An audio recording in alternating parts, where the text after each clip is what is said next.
Hi, and welcome to More Human, More Resources, the HR podcast for entrepreneurs. I'm Vicki Brown, your host and CEO of Vidamaneo Enterprises.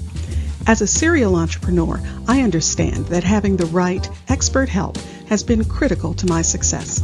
That's why I'm dedicated to telling you, in plain language, what's going on in the world of HR that might impact your business and what you need to do about it, with real actionable tips to help you master that list of must-dos and grow your leadership muscle. First things first, the information contained in this podcast is provided for general purposes only and is not to be considered legal advice. Your decision to adopt or not adopt any practice or procedure mentioned in this podcast is solely yours, and we bear no responsibility for the outcome. We urge you to always consult legal counsel and other appropriate licensed professionals. And with that, let's get into the show.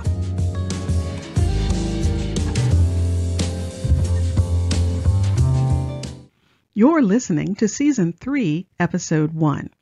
Well, it all sounds great. After all, if I make the job remote, then I can hire talent from anywhere. The whole country is open to me. What could be wrong with that? Actually, you're right.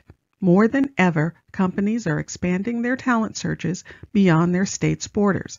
But there is a downside. Well, it's really more of a pay attention to this side. Having out-of-state employees means you have to be on top of the various requirements for those different states. I know the first thing that comes to mind is payroll taxes, and those are important, but I'll get to them in a minute. Let's start with business registration. You see, if you have an out-of-state employee, then you need to register as an employer with that state. And even more importantly, you'll have to register to do business in that state.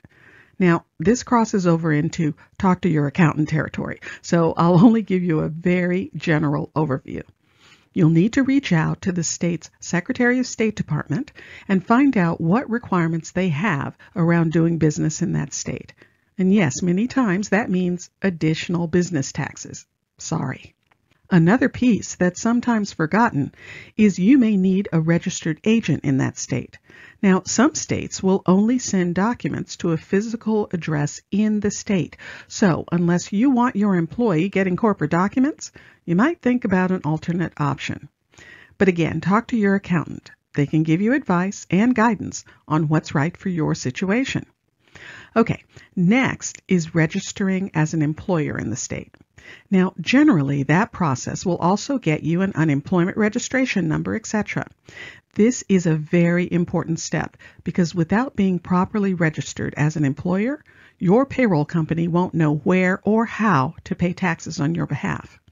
Now, oddly, some states require that you have a certain amount of payroll payments under your belt before they'll even accept your registration. Yes, it's really a chicken and egg kind of thing. In most cases, just let your payroll company know that the state has you in process. After all, they've probably seen this before. And they'll run your payroll, hold the tax funds in an escrow account, and pay them out once your account is fully set up with the state. Here's a pro tip. That's what most payroll companies will do, but some won't. Some may just run your payroll and send you a note that you have to file and pay the taxes yourself. So be sure you know which type of payroll company you're dealing with and that you always read everything they put in the notes of your payroll journal. It could be some pretty important information. And while we're on payroll, you'll have to set up payroll in the various states because you'll have to pay unemployment and most times income taxes to that state. Now, sometimes states have what's called reciprocal agreements, meaning they've agreed to work with neighboring states on tax withholdings, where withholding in one state can count against the requirement in a different state. But, and this is a very important but, it should be the responsibility of your employee to speak with their tax expert to determine what's right for their specific situation. In much the same way, I don't get out of my lane and try to give you tax advice. You should take the same precautions with your employees. What can I say? Taxes are scary. Okay, onward to employment laws. Yep, as you know, different states have different must-dos for employers. Most will have their own particular posters that you're required to put up, and there will probably be new hire processes too. For instance, in California, we have a wage theft notice and a sexual harassment pamphlet. And don't forget the day-to-day things that might be different. Mandatory sick time, paid family leave, parental leave. All these types of laws will impact how you interact with your out-of-state employee, and they also have payroll implications too. So, for instance, in most cases, paid family leave is funded by employee contributions, so you'll need to know about that in taking the payroll deduction. Oh, and by the way, the requirements may start long before you even hire the person. You'll have to make sure you know all about the minimum wage in that state. And pro tip, it may not just be minimum wage for non-exempt employees.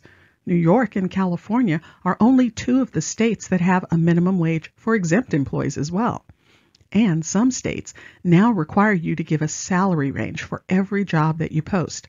And there may be other specific rules around various locations, so check that out first.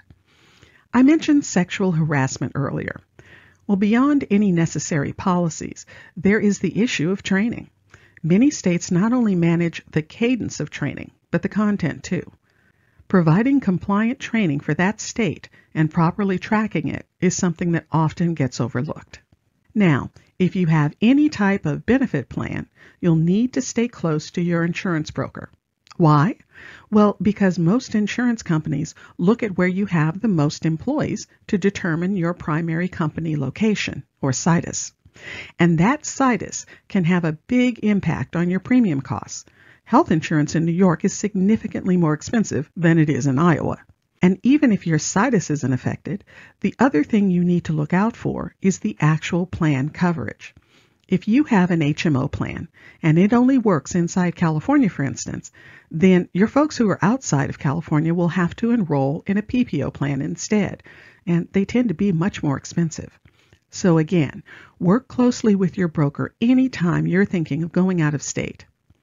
You'll also need to do things like making sure your workers' compensation insurance lists those additional locations. And on the management side, things like determining how you'll handle employee expenses. Will you want everyone to get together once or twice a year? If so, you need to put travel, lodging, and venue expenses into your budget. Those are the top 5 elements you need to keep in mind when hiring out-of-state employees. And yes, there certainly are more, but these will get you started. Being able to get talent from anywhere can really help you expand your business, but only if you avoid the pitfalls. If you found this information helpful, please leave a review and tell a friend. Thanks for spending the time. Until next week, same time, same place.